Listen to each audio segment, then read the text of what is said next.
A police dog dragged an officer into the river, and what they found under the bridge left everyone speechless. In a quiet riverside town where secrets lay hidden beneath the calm surface of the water, one fateful moment would unravel a mystery that could destroy everything. This is a story of heroism, sacrifice, and a shocking truth that lurked just below the surface. A truth that would change lives forever. What you're about to witness is a tale of justice, loyalty, and a bond so powerful it would expose the darkness festering in the shadows for years. Officer Jake Reynolds had been on the force for 15 years, and in that time, he'd learned that trust was the rarest commodity in a small town. But there was one being he trusted completely: Rex, his German Shepherd K9 partner. Rex wasn't just a working dog, he was family, a constant reminder that loyalty existed in its purest form. Every morning, Jake would arrive at the precinct, and Rex would be waiting, tail wagging, ready for whatever the day would bring. Their bond had been forged through countless patrols, dangerous situations, and quiet moments of understanding that transcended words. The riverside town of Millbrook had always been peaceful, the kind of place where people knew their neighbors and crime was rare. Jake loved this town. It had given him a second chance after a troubled past. Years ago, he'd walked a dark path, made mistakes that could have destroyed him. But becoming a cop, finding purpose, and meeting Rex had transformed him into someone he could finally be proud of. Every day on patrol with Rex felt like redemption, like he was finally paying back the debt he owed to society. Their daily routine was sacred. They'd start with training sessions in the early morning, Rex's powerful frame moving with precision as Jake put him through his paces. The dog's intelligence was extraordinary. He could detect drugs, explosives, and most importantly, he could sense danger before it arrived. But beyond his training, Rex had an almost supernatural ability to read people, to understand Jake's moods and emotions. On days when Jake was struggling, carrying the weight of his past, Rex would press against him, offering comfort without judgment. The town loved them. Kids would wave from their yards as Jake and Rex patrolled the streets. Business owners would offer treats and praise. Rex had become a symbol of safety in Millbrook, a four-legged guardian that made people feel protected. But Jake knew that beneath the town's peaceful exterior, something was stirring. He'd been a cop long enough to recognize the signs, the subtle shifts in behavior, the whispered conversations that stopped when he walked by, the way certain people avoided eye contact. 3 months ago, the first disappearance had occurred. A young woman named Sarah Chen vanished without a trace from the riverbank where she'd gone for an evening walk. The search had been extensive, but nothing was found. No body, no evidence, no leads. The case went cold, and Millbrook tried to move on, convincing itself that Sarah had simply run away, started a new life elsewhere. But then it happened again.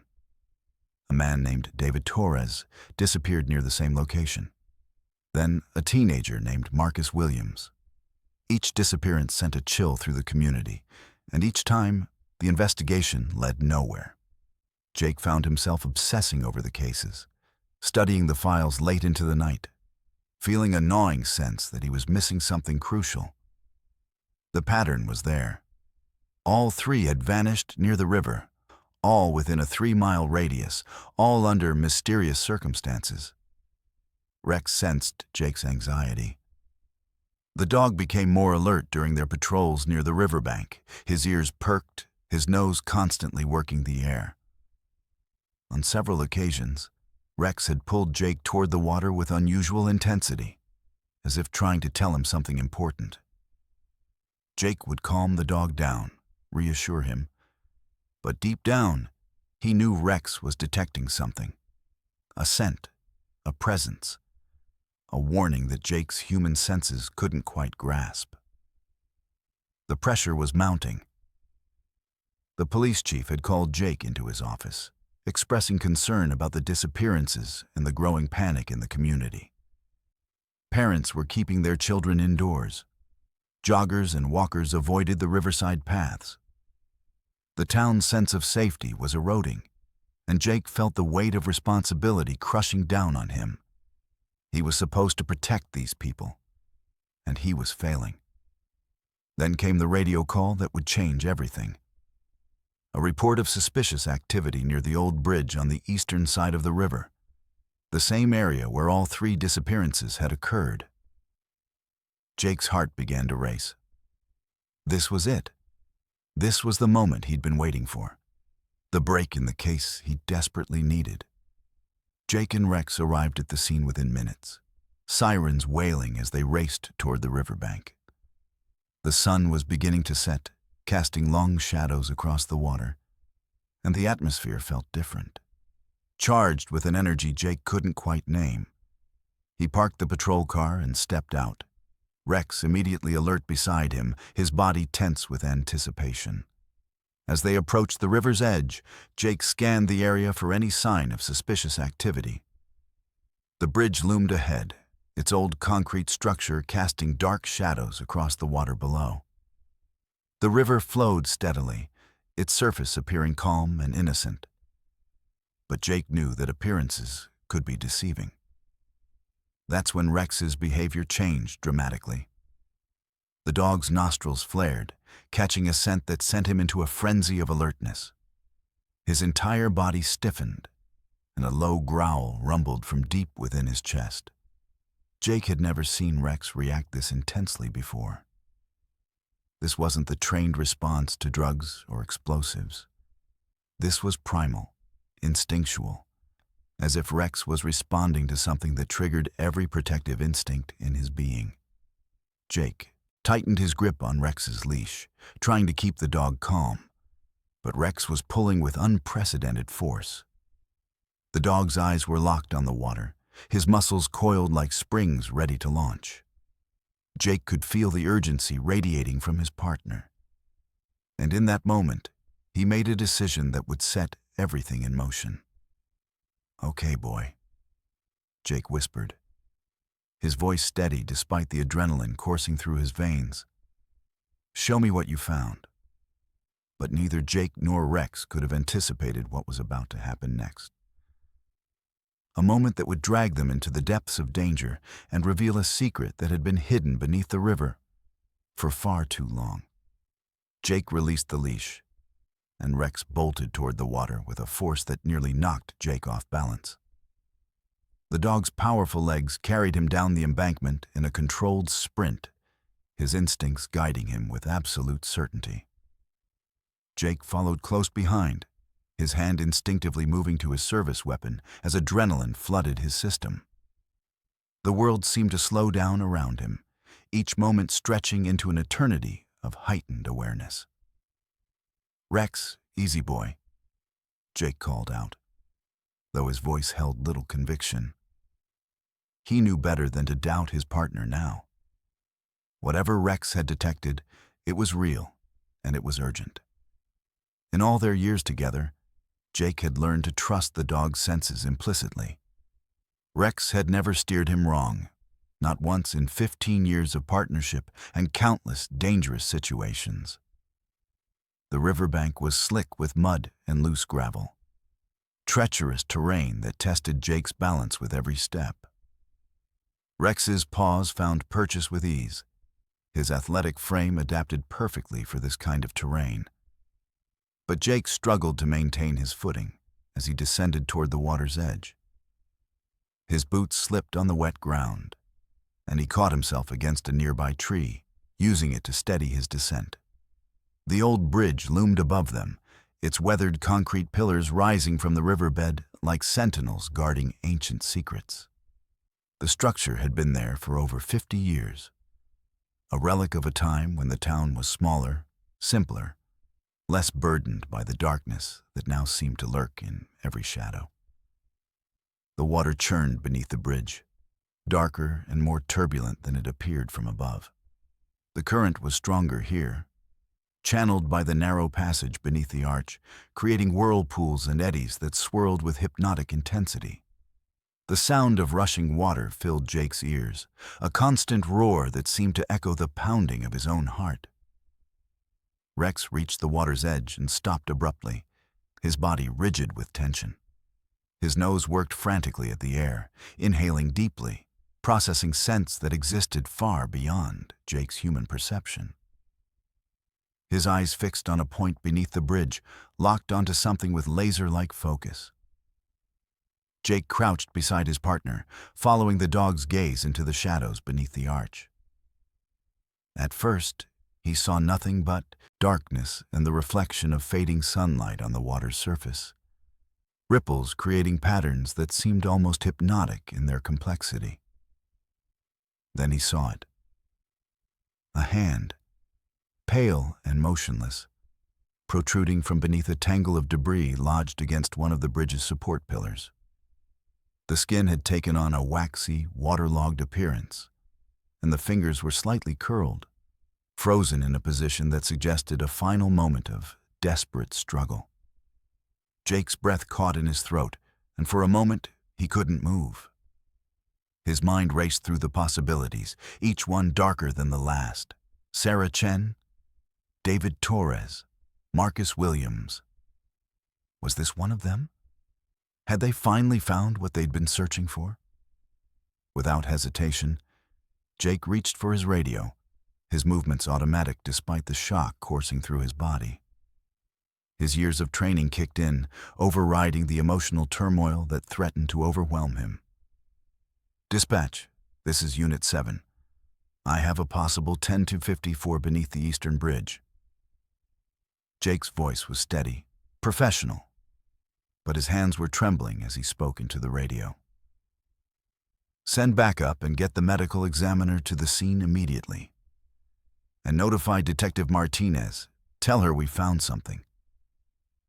There was a brief pause before dispatch acknowledged his call, confirming that units were en route. Jake clipped the radio back to his belt, his fingers fumbling slightly with the attachment. The weight of the moment pressed down on him like a physical force. Rex whined softly, a sound that was almost plaintive in its distress. The dog pressed against Jake's leg, his muscular body providing a reassuring presence. Rex's body language had shifted from alert to distressed, as if the dog understood the gravity of what they had discovered. Jake placed a reassuring hand on Rex's head, grateful for the grounding presence of his partner. Whatever they had stumbled upon, whatever darkness they were about to uncover, they would face it together. That was the bond between them, unbreakable, unwavering, absolute. As Jake waited for backup to arrive, he carefully moved closer to the water's edge, trying to get a better view of what lay beneath the bridge without disturbing any potential evidence. The debris was substantial. Branches, logs, and what appeared to be pieces of metal and plastic that had accumulated over time in the river's current. The wreckage formed a kind of natural dam, catching and holding objects that the river carried downstream. The hand belonged to a body, that much was clear. But the corpse was trapped beneath the wreckage, held down by the weight of accumulated material. It was as if someone had deliberately arranged the debris to conceal what lay beneath. Jake's detective instincts began to fire on all cylinders. This wasn't random. This wasn't nature taking its course. Someone had placed this body here, hidden it beneath the bridge, camouflaged it with debris. The question was why? And more importantly, who? Minutes felt like hours as Jake waited for backup to arrive. The sun continued its descent toward the horizon, painting the sky in shades of orange and purple, casting long shadows across the water. The shadows beneath the bridge grew deeper and more ominous with each passing moment, transforming the space into something that felt almost otherworldly. Jake remained vigilant, his eyes scanning the area for any sign of danger. Whoever had done this, If this was indeed a crime scene, and Jake was certain it was, might still be nearby. The thought sent a chill down his spine, and he found himself unconsciously checking his service weapon, ensuring it was secure and accessible. Rex remained pressed against Jake's side, his ears alert, his senses extended outward. The dog seemed to understand that they were in the presence of something deeply wrong, something that violated the natural order of things. Dogs, Jake had learned over the years, possessed an almost supernatural awareness of human suffering and evil. They could sense it in ways that transcended rational explanation. The sound of sirens approaching grew louder, cutting through the evening air with their urgent wail. Within moments, patrol cars began arriving at the scene, their lights flashing red and blue, casting an eerie glow across the riverside. Officers emerged from their vehicles, their faces reflecting the same mixture of shock and determination that Jake felt. They had all heard the radio call. They all knew what it meant. Detective Sarah Martinez, the lead investigator on the disappearance cases, pulled up in her unmarked sedan moments later, her expression hardening as she took in the scene. She was a seasoned detective, a woman who had seen the worst that humanity had to offer. But even she seemed momentarily shaken by what lay before her. She moved with purpose, her eyes sharp and analytical, already processing the scene, already formulating questions. "Tell me you found something," she said, approaching Jake with urgency in her stride. Her voice was clipped, professional, but Jake could hear the underlying tension beneath her words. "Body beneath the bridge," Jake replied, pointing toward the water with a steady hand. "Rex found it. I haven't attempted recovery yet. Wanted to wait for backup and the ME. The body appears to be trapped beneath debris. There are restraint marks on the wrists." Detective Martinez knelt beside Jake, her eyes narrowing as she studied the scene with intense focus.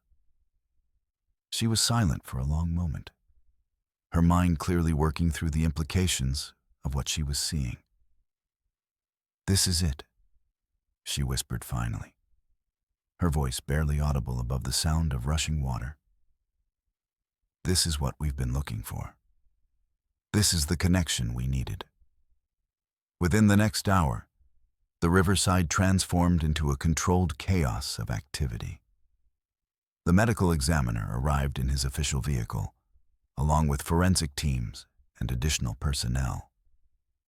The area was cordoned off with yellow crime scene tape, and officers began the painstaking process of documenting everything. Photographs, measurements, observations. A recovery operation was initiated, with divers being called to carefully extract the body from beneath the bridge without disturbing potential evidence.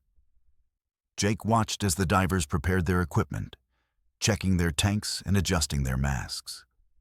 They were professionals, trained for exactly this kind of situation. But Jake could see the tension in their movements. Nobody wanted to be the one to pull a decomposed body from the river. It was grim work, necessary work, but grim nonetheless. As the divers entered the water, Jake stood with Rex, watching the proceedings with a mixture of relief and dread. They had found something, but what they had uncovered was only the beginning. The body beneath the bridge was just the first piece of a much larger puzzle, one that would soon reveal a darkness far more sinister than anyone in Millbrook could have imagined. The minutes ticked by slowly. Jake could see the divers moving beneath the surface, their movements deliberate and careful. They worked to clear the debris, to free the body from its watery grave. The process was painstaking, methodical, designed to preserve any evidence that might help solve this crime. Then, finally, the body emerged from the water. The first victim had been found. But as the corpse was carefully removed from the water and placed on a stretcher, Jake noticed something that made his blood run cold. There were marks on the wrists, deep, deliberate marks that suggested restraints. The skin was raw and abraded, evidence of struggle, evidence of someone fighting desperately against their bonds. This wasn't an accident. This wasn't a suicide. This was murder. Deliberate, calculated, cruel. Jake's mind immediately began connecting dots. Sarah Chen, David Torres, Marcus Williams. 3 disappearances, all in the same area, all with the same pattern. And now, a body. One of them had been found. But where were the others? Detective Martinez stood nearby, her face grim as she observed the medical examiner's preliminary examination. She turned to Jake, and in her eyes, he saw the same realization that was dawning on him. "This is just the beginning," she said quietly. "If one body is here, the others might be too. We need to search the entire riverbank, the area beneath the bridge, everywhere." Jake nodded, his jaw clenched. Somewhere in Millbrook, a killer was still walking free. And now, with the discovery of this body, the hunt was truly on. The peaceful facade of their small town was about to shatter, revealing the darkness that had been lurking beneath the surface all along. Rex pressed against Jake's leg, and Jake placed a hand on the dog's head. His partner had done what he was trained to do. He had found the victim. But the real work was just beginning. The real work of justice, of uncovering the truth, of stopping whoever was responsible for this horror. As the evening darkness settled over the riverside, Jake knew that nothing would ever be the same again. The medical examiner's office was a sterile, fluorescent-lit space that seemed to exist outside of time, a place where the living came to understand the mysteries of the dead. The walls were painted a pale, institutional green, and the air carried the faint chemical smell of preservatives and antiseptics. Dr. Patricia Owens, the county's chief medical examiner, worked with meticulous precision as she conducted the preliminary examination of the recovered body. Her hands, encased in latex gloves, moved with the practiced efficiency of someone who had performed thousands of examinations over a career spanning more than 30 years. Jake sat in the observation room with Detective Martinez, watching through the glass partition as Dr. Owens carefully documented every detail, every mark, every piece of evidence that the body could reveal. The observation room was small and cramped, equipped with uncomfortable metal chairs and a speaker system that transmitted Dr. Owens's voice with crystal clarity. The fluorescent lights hummed overhead, casting a harsh glow that made everything seem more clinical, more removed from the reality of human suffering. The corpse was in advanced stages of decomposition, the river having accelerated the natural process of decay beyond recognition. The body had been in the water for weeks, possibly months, making identification through visual means nearly impossible. The skin had taken on a grayish, waxy appearance, and much of the soft tissue had been consumed by aquatic organisms and bacteria. It was barely recognizable as human, and yet Dr. Owens treated it with the same respect and care she would have afforded a living patient. But Dr. Owens was undeterred by the gruesome nature of her work. She had seen far worse in her career, had examined bodies that had been exposed to elements for months, bodies that had been subjected to unimaginable violence. She approached her work with the dedication of someone who understood a fundamental truth. These remains represented a human being, someone's child, someone's friend, someone's lover, someone whose life had been violently cut short, whose story had been interrupted mid-sentence, whose potential had been forever extinguished. Time of death is difficult to pinpoint with precision, Dr. Owens said, speaking into a recording device as she worked, her voice steady and professional. Given the degree of decomposition and the aquatic environment, I would estimate death occurred between 6 to 12 weeks ago. The water temperature and current would have accelerated decomposition significantly. The body shows evidence of post-mortem predation, marks consistent with fish and other aquatic scavengers. There are also signs of bloating and gas formation, which is typical for bodies submerged in water. Jake leaned forward, his eyes fixed on the examination table below.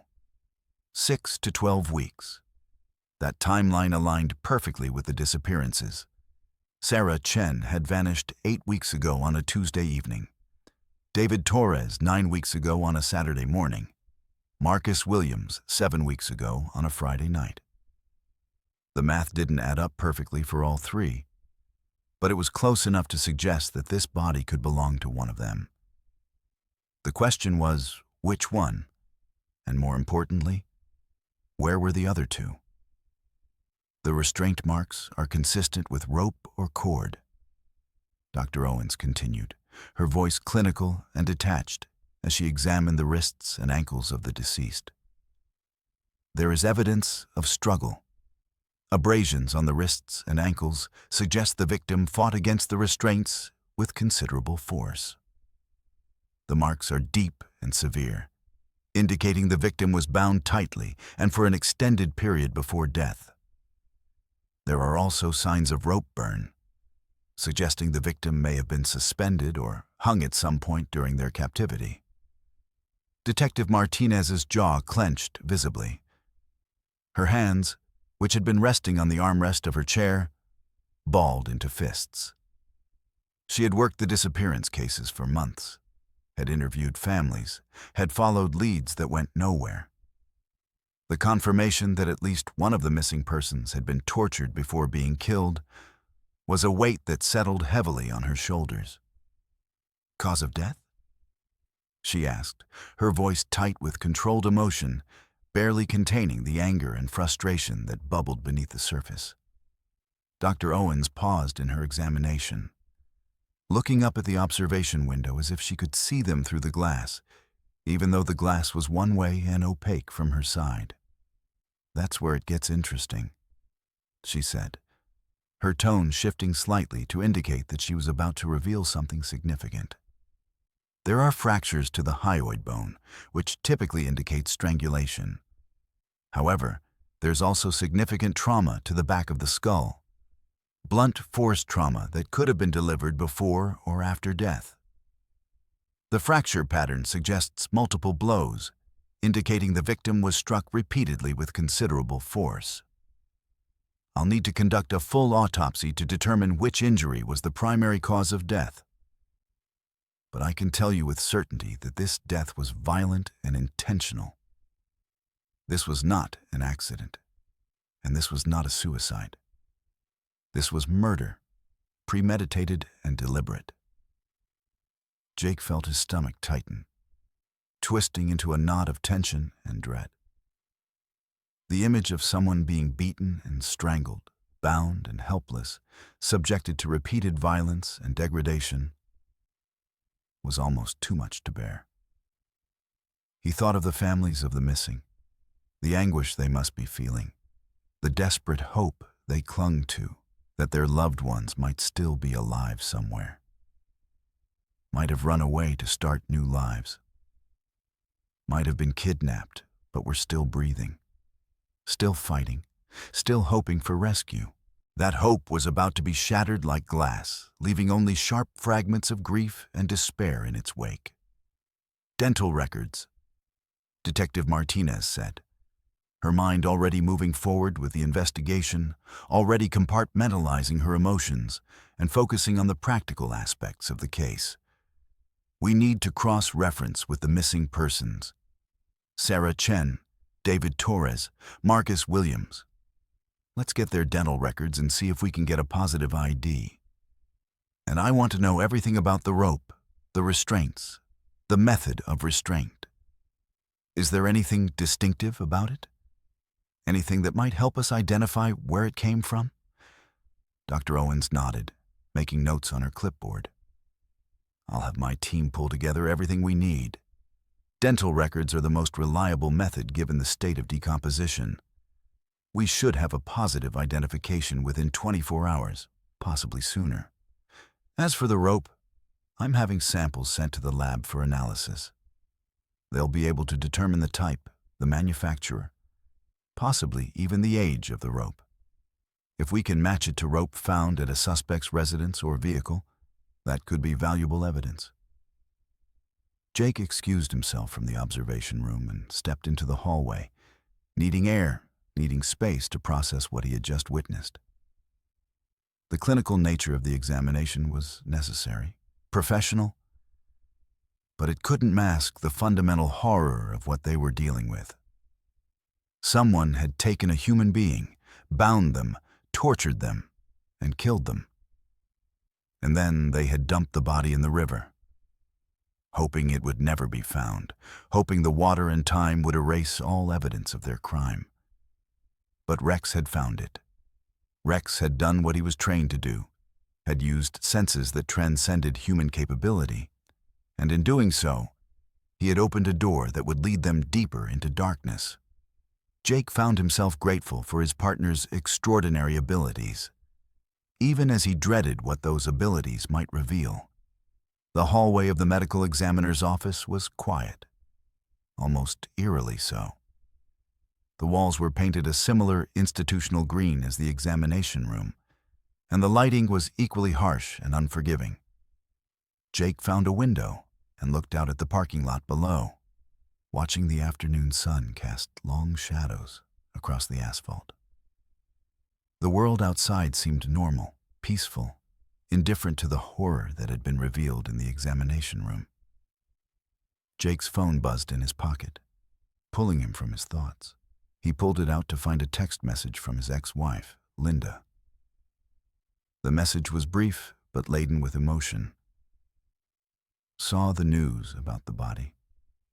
Be careful. Love you. It had been 3 years since the divorce. 3 years since Linda had finally admitted that she couldn't live with a man whose job consumed him, whose mind was always half-focused on the next case, the next victim, the next injustice that needed to be righted. She had grown tired of the late nights, the canceled plans, the way Jake's phone would ring during dinner, and he would immediately shift his attention to whatever crisis demanded his professional expertise. She had tried for years to make it work, had been patient and understanding, but eventually, she had reached a breaking point. She had taken their daughter, Emma, who was now 10 years old, and moved to the city for a fresh start. Jake saw Emma every other weekend, and he tried his best to be present, to be the father she deserved, to make up for all the missed moments and broken promises. But the job always seemed to pull at him, demanding his attention, his energy, his soul. Even when he was with Emma, part of his mind remained on the cases, on the victims, on the perpetrators still walking free. He typed back a quick response, his thumbs moving across the screen. I will. Tell Emma I love her. Give her a hug from me. The response came almost immediately, faster than he expected. She's asleep. I'll tell her in the morning. Please be careful, Jake. I mean it. Jake pocketed his phone and made his way back to the detective's bullpen, his mind churning with the information Dr. Owens had provided. The station was alive with activity.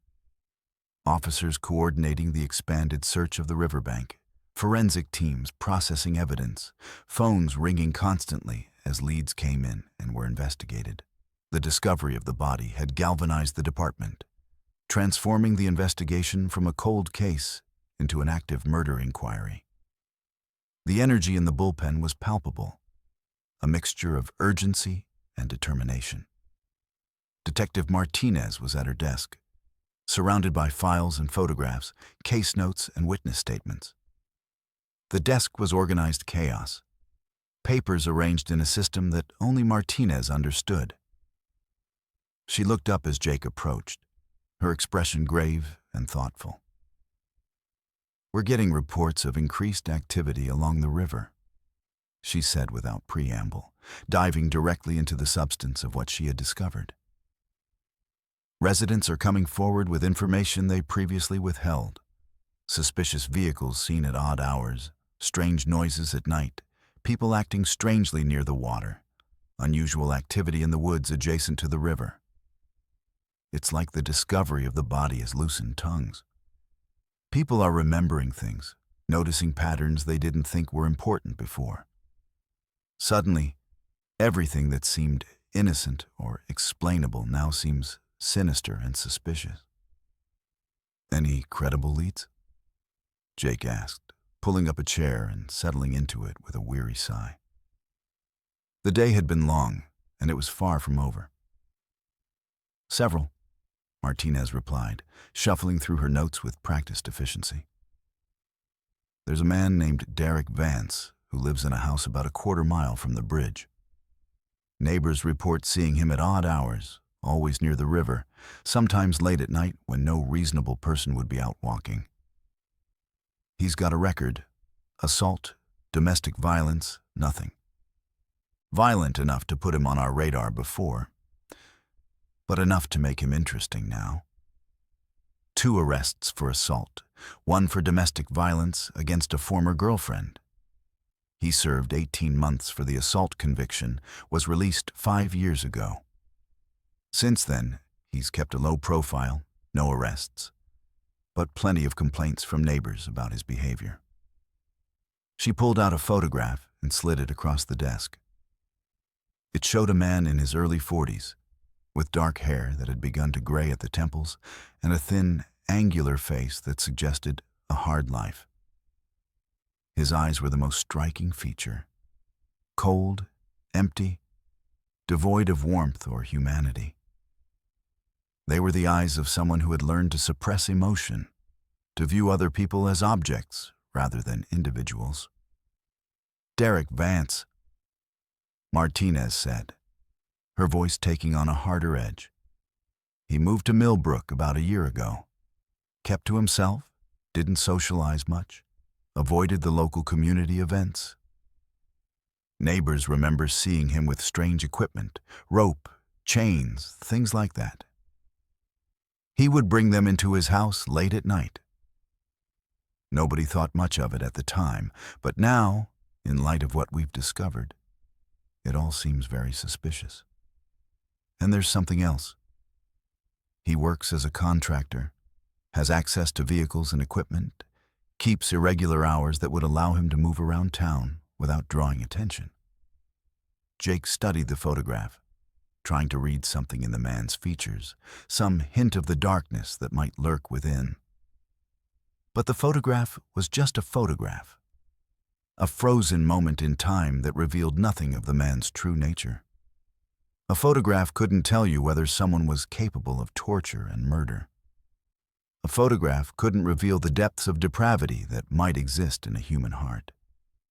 Have we brought him in for questioning? Jake asked. Not yet, Martinez said. We wanted to run it by you first. Get your take. And honestly, I wanted to see what Rex thinks. I've worked with you and that dog long enough to know that his instincts are worth more than a dozen leads from ordinary sources. If Rex reacts to this guy, if the dog identifies him as a threat, that's something we can work with. Jake nodded, appreciating Martinez's respect for Rex's abilities. In all his years working with her, she had never explicitly acknowledged the almost supernatural accuracy of Rex's instincts. But he knew she believed in them, had seen them work too many times to dismiss them as coincidence or luck. There was something about Rex that transcended normal canine behavior, something that seemed almost preternatural in its accuracy. Bring him in, Jake said. I'll have Rex take a scent sample from his clothing, see if the dog can connect him to the crime scene or to any of the missing persons. Over the next several hours, Derek Vance was located at his residence, a small rundown house on the outskirts of town with an overgrown yard and boarded-up windows, and brought in for questioning. He was cooperative, almost too cooperative. answering questions with a calm demeanor that seemed unnatural given the circumstances. He sat across from Jake and Martinez in the interrogation room, his hands folded on the table in front of him, his expression serene and composed. "I understand you've had some trouble with the law in the past," Martinez said, sliding a file across the table toward him. "Assault charges, domestic violence. Can you tell us about that?" Vance's expression didn't change. "That was a long time ago," he said, his voice smooth and measured. "I was a different person then. I've changed. I've worked on myself. I don't have any trouble with the law anymore." "You live near the river," Jake said, watching Vance's face carefully for any sign of deception or nervousness. "Neighbors report seeing you there at odd hours. What do you do down there?" "I like to walk by the water," Vance replied, his voice remaining calm and even. "It helps me think. It's peaceful. There's nothing illegal about taking a walk, is there?" The way he said it, the slight smile that played at the corners of his mouth, suggested that he found their questions amusing, that he was enjoying the interrogation in some perverse way. Jake felt a chill run down his spine. This was the demeanor of someone who was confident in his ability to manipulate others, to control the narrative, to stay one step ahead of law enforcement.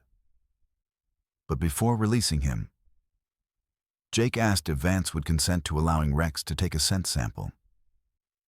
Vance agreed without hesitation, almost eagerly, which struck Jake as deeply suspicious.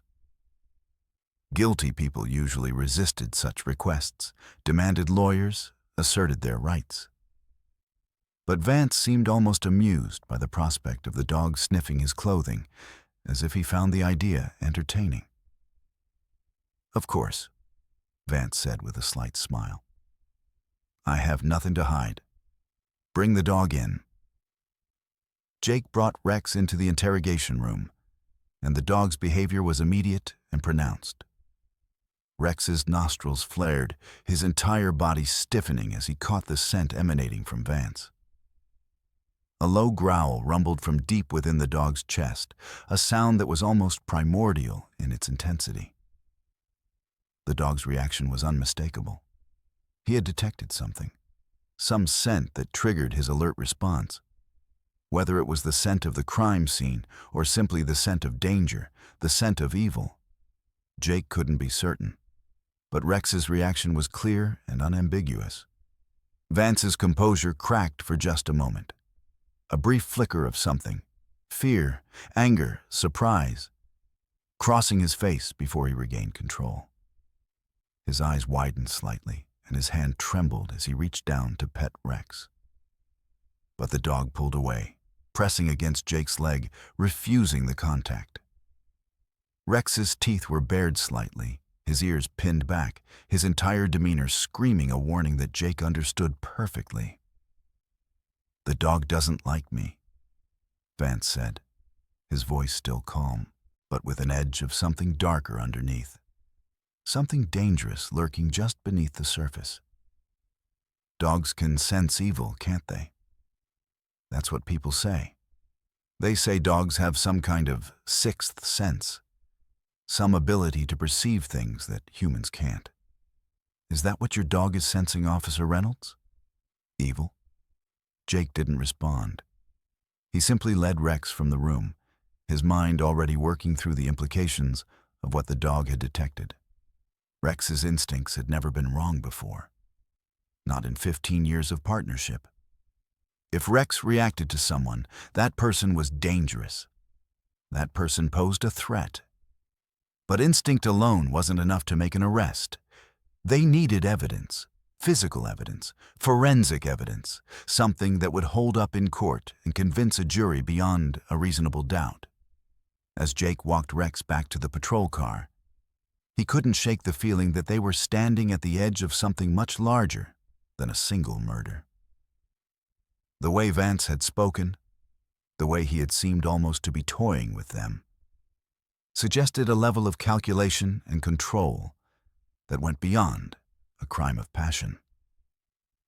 This was someone who had planned, who had prepared, who had thought through the details. This was someone who had killed before and would likely kill again if given the opportunity. And if Derek Vance was responsible for one murder, what were the odds he was responsible for all three disappearances? What were the odds that Sarah Chen, David Torres, and Marcus Williams had all fallen victim to the same predator, the same carefully orchestrated plan? The investigation was entering a new phase, one where the hunters would become the hunted, where every question would lead to darker answers, and where the line between justice and vengeance would become increasingly blurred. Jake knew that before this was over, they would all be changed by what they discovered. The town of Millbrook would never be the same, and neither would he. The interrogation of Derek Vance had left more questions than answers, but it had also planted a seed of suspicion that would grow with each passing hour. Jake and Detective Martinez spent the remainder of the evening compiling evidence, building a case that was circumstantial but increasingly compelling. The rope fibers found on the body were being analyzed, compared against samples collected from Vance's residence. The forensic team had executed a search warrant for his house, and what they had found was deeply disturbing. In the basement of Vance's modest home, hidden behind a false wall, they discovered a makeshift dungeon. The space was equipped with chains bolted to the concrete floor, a wooden chair with leather restraints, and various implements of torture: whips, pliers, a blowtorch, and other tools whose purposes Jake preferred not to contemplate. The walls were covered with photographs, hundreds of them, images of people, men and women, young and old, all seemingly unaware that they were being photographed. Some of the photographs were years old, the paper yellowed and faded. Others were recent, printed on modern photo paper. Among those photographs were images of Sarah Chen, David Torres, and Marcus Williams. The discovery sent a shock wave through the investigation. What had been a theory, a suspicion based on Rex's reaction and circumstantial evidence, suddenly became something far more concrete and terrifying. They had found the killer's lair, the place where he had tortured and murdered at least one of the missing persons. But where were the other two bodies? Jake stood in the basement of Derek Vance's house, surrounded by the physical manifestation of evil, and felt something shift inside him. The anger that had been simmering beneath the surface of his professional demeanor began to boil. This man, this creature who wore a human face, had taken 3 innocent people and subjected them to unimaginable suffering. And he had documented it, had kept photographs as souvenirs, as trophies of his crimes. "We've got him," Martinez said, her voice tight with controlled fury. "We've got enough to hold him, to charge him. The photographs alone are enough for multiple counts of kidnapping and murder." But Derek Vance remained calm when confronted with the evidence. He sat in the interrogation room, his expression serene, almost peaceful, as if he had been expecting this moment and had made peace with it long ago. "I want a lawyer," he said simply, his voice carrying no emotion whatsoever. "I'm not saying anything else without legal representation." And just like that, the interrogation was over. Vance's lawyer arrived within hours. A sharp, expensive attorney named Richard Caldwell, who had made a career of defending the indefensible.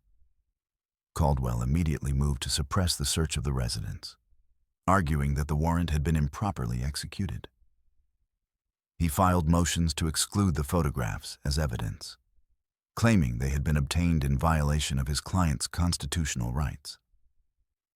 The legal maneuvering was frustrating and infuriating, but it was also a necessary part of the system. Jake understood that the evidence had to be properly obtained, had to be airtight. or it would be thrown out of court and Vance would walk free. The thought of that possibility made Jake's blood boil. But he knew that rushing the process, cutting corners, would only serve Vance's interests in the end. Meanwhile, the search for the other two bodies continued.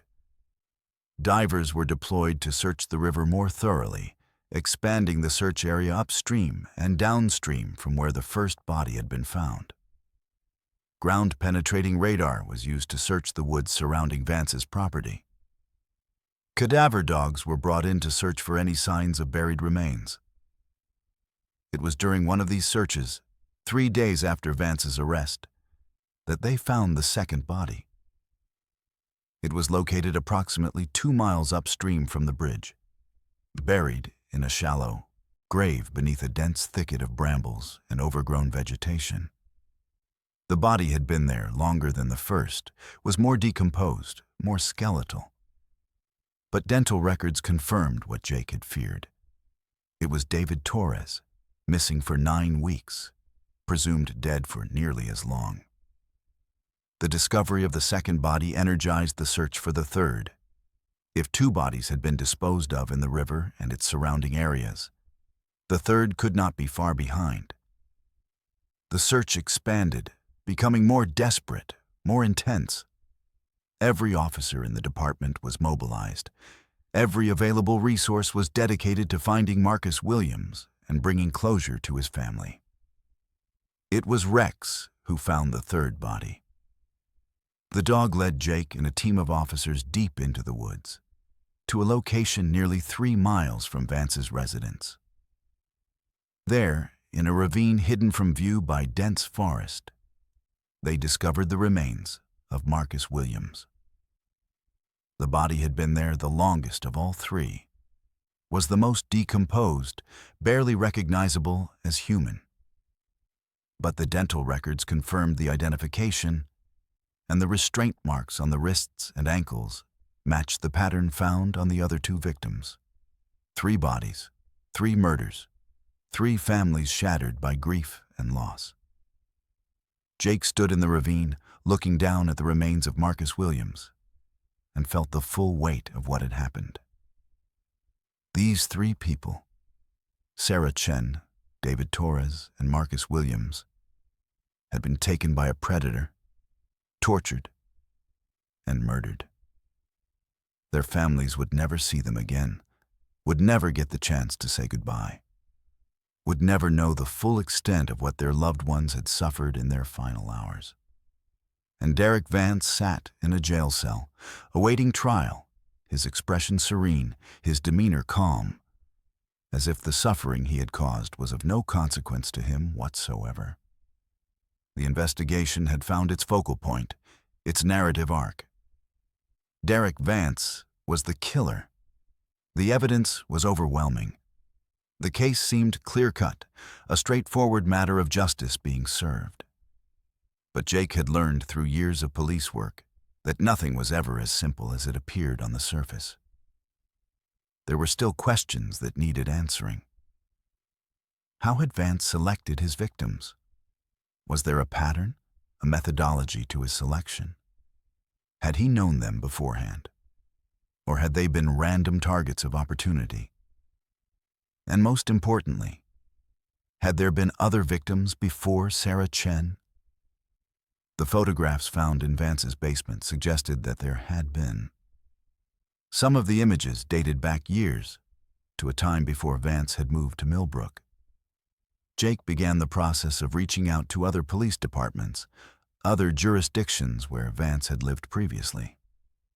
His employment records showed that he had worked as a contractor in several different states over the past 15 years. He had lived in Colorado, Arizona, New Mexico, and Texas before settling in Millbrook. In each location, there had been disappearances, unsolved cases, missing persons who had never been found. The scope of the investigation began to expand exponentially. What had started as a local murder case was becoming a multi-state investigation into a serial killer who had potentially claimed dozens of victims over a span of years.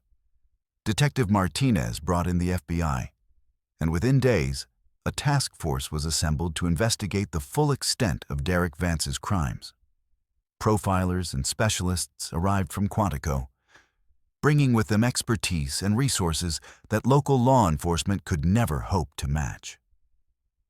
The investigation became official, sanctioned, part of the federal system of justice. But even as the investigation expanded, Jake remained focused on the 3 victims in Millbrook. Sarah Chen, David Torres, and Marcus Williams deserved justice. Their families deserved answers. And Jake was determined to provide both, no matter how long it took, no matter how far the investigation had to reach.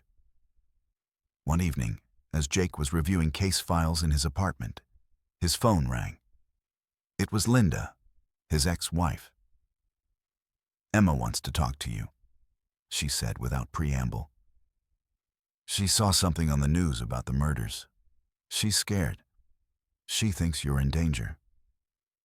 Jake felt a wave of guilt wash over him. Emma was 10 years old, too young to be exposed to the horrors of his job, too young to understand the darkness that existed in the world.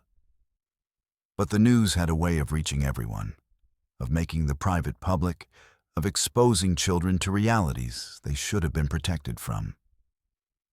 "Put her on," Jake said. There was a pause, and then Emma's voice came through the phone, small and frightened. "Dad? Are you okay?" "I'm fine, sweetheart," Jake said, his voice softening. "I'm safe. You don't need to worry about me. But the man on the news, the one who killed those people, he's still dangerous, isn't he? What if he gets out? What if he comes after you?" Jake closed his eyes, hating the fact that his daughter had to carry this burden, this fear. He wanted to tell her that the world was safe, that good always triumphed over evil, that justice was swift and certain. But he had learned long ago that such assurances were lies, comfortable lies perhaps, but lies nonetheless. "Derek Vance is in jail," Jake said carefully. "He's not going anywhere, and even if he did escape, which he won't, I have Rex to protect me. Remember Rex? He's the best partner a cop could ask for. He wouldn't let anything happen to me." "Promise?" Emma asked, her voice trembling slightly. "I promise," Jake said, and he meant it with every fiber of his being. He would not let anything happen to him. He would not leave Emma without a father. He would survive this case, see it through to conclusion, and come out the other side intact. After hanging up with Emma, Jake sat in the darkness of his apartment, Rex resting his head on Jake's knee. He stroked the dog's ears, finding comfort in the simple act of connection, in the unconditional love that Rex offered without judgment or reservation. The case was far from over. The investigation was just beginning to reveal the true scope of Derek Vance's crimes. But Jake knew that he had to maintain focus, had to keep his emotions in check, had to approach the evidence with a clear and analytical mind. Justice required discipline. Justice required patience. Justice required the willingness to follow the evidence wherever it led, no matter how dark the path became. Outside, the night was cold and clear, the stars visible in the sky above Millbrook. In his cell, Derek Vance was likely sleeping, his conscience unburdened by guilt or remorse.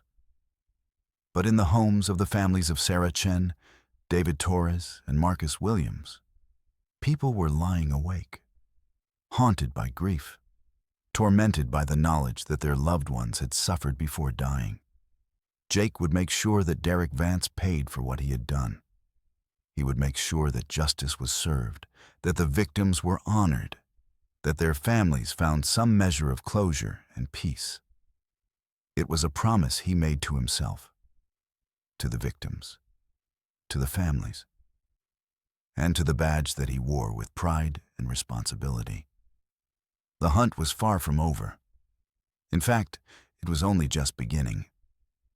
The federal task force established its headquarters in a makeshift command center at the Millbrook Police Department. Maps covered the walls, photographs pinned to corkboards, strings of red yarn connecting locations, dates, and names. It was a visual representation of the web of violence that Derek Vance had woven across multiple states and multiple years. Special Agent Thomas Berkeley, a seasoned profiler from the FBI's Behavioral Analysis Unit, stood before the assembled team of investigators, his expression grave as he presented his preliminary findings. Derek Vance is what we classify as an organized serial killer, Berkeley said, his voice carrying the weight of decades of experience studying the darkest corners of human psychology. He demonstrates high intelligence, meticulous planning, and an ability to blend into society without raising suspicion. His victims appear to have been selected based on opportunity and vulnerability, rather than any specific demographic profile. He has likely been active for at least 15 to 20 years, possibly longer. The photographs we recovered from his residence suggest at least 37 potential victims, though the actual number could be significantly higher. The room fell silent at this revelation. 37 victims. The number was staggering, almost incomprehensible. It meant that Derek Vance had been murdering people for longer than most of them had been working in law enforcement. It meant that he had killed more people than some small towns had residents. It meant that the scope of his crimes extended far beyond what anyone had initially imagined. We've been in contact with law enforcement agencies across the country, Berkeley continued, pulling up a map on the large screen behind him. We've identified 12 confirmed victims in Colorado, 8 in Arizona, 6 in New Mexico, 5 in Texas, and 3 here in Millbrook. However, there are numerous unsolved disappearances in the jurisdictions where Vance has lived that match his methodology. We're currently working to establish definitive connections through DNA analysis and forensic evidence. Jake listened to Berkeley's presentation with a mixture of horror and grim determination. Each victim represented a life cut short, a family destroyed, a story interrupted. And Derek Vance had done this, had orchestrated this symphony of suffering, with the kind of meticulous planning that suggested an almost supernatural level of control and calculation. What about motive? Detective Martinez asked. What drives someone like this? What does he get out of it? Berkeley turned to face the room, his expression thoughtful. That's the question that haunts all of us in this line of work, he said. From my analysis of the evidence, Vance appears to be motivated by a desire for control and domination. The torture implements found in his basement, the restraints, the photographs, these are all tools of control. He derives pleasure from the suffering of others, from the knowledge that he has absolute power over their lives and deaths. It's a pathology that likely developed in childhood, possibly as a result of abuse or trauma, though we won't know for certain until we conduct a full psychological evaluation. Over the following weeks, the investigation deepened, expanded, and became increasingly complex. Forensic teams worked around the clock, analyzing DNA evidence, comparing fibers, examining photographs. Detectives from multiple jurisdictions traveled to Millbrook to share information, to coordinate efforts, to piece together the puzzle of Derek Vance's criminal history.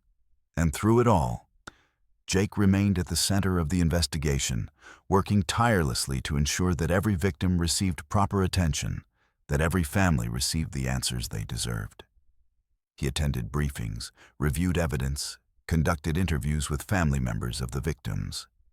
Each conversation was emotionally draining, each family's grief a reminder of the human cost of Derek Vance's crimes. One afternoon, Jake received a visitor at the police station. It was Sarah Chen's mother, Mrs. Wei Chen, a woman in her 70s who had aged dramatically since her daughter's disappearance. Her hair had turned white, her face had become lined and drawn, her eyes had lost the spark of life that had once defined her. "I wanted to thank you," Mrs. Chen said, her voice trembling with emotion, "for finding Sarah, for bringing her home. I know it's not. I know she's gone, but at least now I can bury her properly. At least now I can say goodbye." Jake felt tears prick at his eyes, something that rarely happened to him. He had trained himself to compartmentalize, to separate his emotions from his work, but the gratitude in Mrs. Chen's voice, the raw pain beneath her words, broke through his defenses. "I'm sorry we couldn't save her," Jake said quietly. "I'm sorry we couldn't bring her back alive." Mrs. Chen reached out and took Jake's hand. "You did what you could," she said. "You found the man who did this. You made sure he can't hurt anyone else. That's all a mother can ask for." After Mrs. Chen left, Jake sat alone in his office, Rex resting at his feet. The dog seemed to sense Jake's emotional state and pressed against his leg, offering silent comfort. Jake stroked Rex's ears, grateful for the dog's presence, for the unconditional support that the animal provided, without judgment or reservation. The case against Derek Vance was building, layer upon layer of evidence accumulating to create an overwhelming picture of guilt. The rope found on the bodies matched rope purchased at a hardware store using Vance's credit card. The photographs found in his basement had been analyzed, and forensic experts had determined that they had been taken using a camera registered to Vance. DNA evidence linked him to multiple victims. The case was airtight, prosecution-proof. But as the evidence mounted, something unexpected happened. Derek Vance, through his attorney, requested a meeting with Jake. The request was highly irregular, and Jake's superiors initially refused to allow it. But Berkeley, the FBI profiler, believed that such a meeting might provide valuable insight into Vance's psychology and motivations. "Serial killers often want to talk about their crimes," Berkeley explained. "They take pride in their work, want recognition for their intelligence and cunning. If Vance agrees to cooperate, to provide information about his other victims and their locations, we might be able to bring closure to families across the country. It's worth exploring." And so, on a cold November afternoon, Jake found himself sitting across from Derek Vance in an interrogation room, separated by a metal table and the vast gulf of human morality that divided them. Vance looked different now, diminished somehow, despite the fact that he remained physically imposing. His expensive attorney sat beside him, a stern-faced man who watched every interaction with the vigilance of a hawk.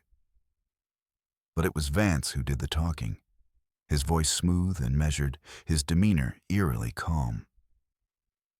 "I wanted to thank you," Vance said, his lips curling into something that might have been a smile. "For finding me, for bringing an end to this chapter of my life. I've been running for so long, hiding, pretending to be someone I'm not. It's exhausting, Officer Reynolds.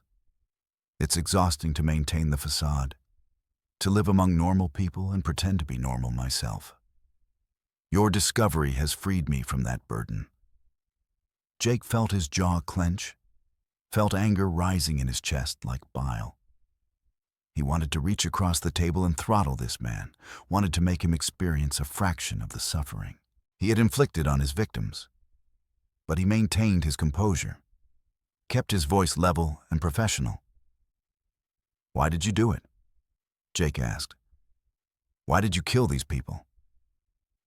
Vance leaned back in his chair, his eyes taking on a distant, almost contemplative quality. "Because I could," he said simply. "Because they were weak and I was strong. Because the world is divided into predators and prey. And I discovered early in my life that I was a predator. Once you understand that about yourself, once you accept that fundamental truth, everything else becomes clear. The weak exist to serve the strong, to provide entertainment, to satisfy the desires of those who are superior. You're not superior, Jake said, his voice cold and hard. You're a coward who preys on people who can't fight back. You're a parasite, a disease, a stain on humanity. Vance's expression didn't change. He simply smiled, as if Jake had said something amusing. You can believe that if it makes you feel better, he said. But the truth is, I've lived a more authentic life than you ever will. I've experienced the full spectrum of human emotion, the ecstasy of power, the thrill of control, the satisfaction of seeing the light fade from someone's eyes as they realize their fate. You'll never know that, Officer Reynolds. You'll spend your entire life following rules, obeying laws, suppressing your true nature in the name of civilization and order. And in the end, you'll die having never truly lived. Jake stood abruptly, unable to tolerate another moment of Vance's presence. He signaled to the guard to end the interview, and as he walked toward the door, Vance called out after him. "You'll think about what I said," Vance called out, his voice echoing through the interrogation room. "You'll lie awake at night, wondering if I'm right, wondering if you've wasted your life in pursuit of an illusion. And that thought will haunt you for the rest of your days." Jake didn't respond. He simply left the room, closing the door behind him with a finality that suggested the conversation was over. But Vance's words lingered in his mind, burrowing into his consciousness like parasites, planting seeds of doubt that would take weeks to fully eradicate. That evening, Jake sat in his apartment with a bottle of whiskey, drinking alone while Rex slept on the couch beside him. He thought about Vance's words, about the fundamental question of human nature that the serial killer had raised. Was civilization merely a thin veneer covering the predatory nature of mankind? Was morality just a construct designed to suppress our true selves? Or was there something deeper, something more fundamental, that separated the civilized from the savage? Jake didn't have answers to these questions. He only knew that Derek Vance was wrong, that the belief system that Vance had constructed to justify his crimes was fundamentally flawed. Civilization wasn't a prison that suppressed human nature. It was the very thing that elevated humanity above the level of animals. Morality wasn't an illusion. It was the foundation upon which society was built. And yet, Vance's words had found their mark. They had planted a seed of doubt that would require constant tending to keep from growing into something larger, something more destructive. Jake poured another glass of whiskey and stared out the window at the dark streets of Millbrook below. Somewhere out there, the families of Derek Vance's victims were struggling with their own demons, their own questions, their own doubts. And Jake knew that the trial that was about to begin would do nothing to ease their suffering.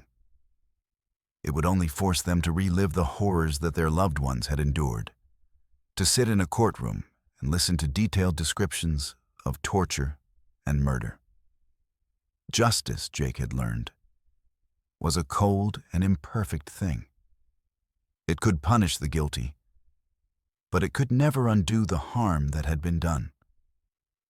It could provide closure, but it could never restore what had been taken. It could satisfy the letter of the law, but it could never satisfy the deeper human need for vengeance and retribution. And as Jake sat in the darkness of his apartment, drinking whiskey and contemplating the abyss that Derek Vance had opened in his mind, he wondered if perhaps Vance had been right about one thing, that the pursuit of justice in a fundamentally unjust world was a form of madness, a way of pretending that order could be imposed on chaos. that meaning could be found in meaninglessness. But then Rex shifted on the couch, pressing his head against Jake's leg, and Jake felt the weight of the dog's presence anchor him back to reality. There was meaning in the work that he did. There was purpose in the pursuit of justice. And as long as there were victims who needed to be avenged and families who needed closure, Jake would continue to do the work, would continue to hunt the darkness, would continue to believe that good could triumph over evil, even if that belief was, in the end, just another comforting illusion.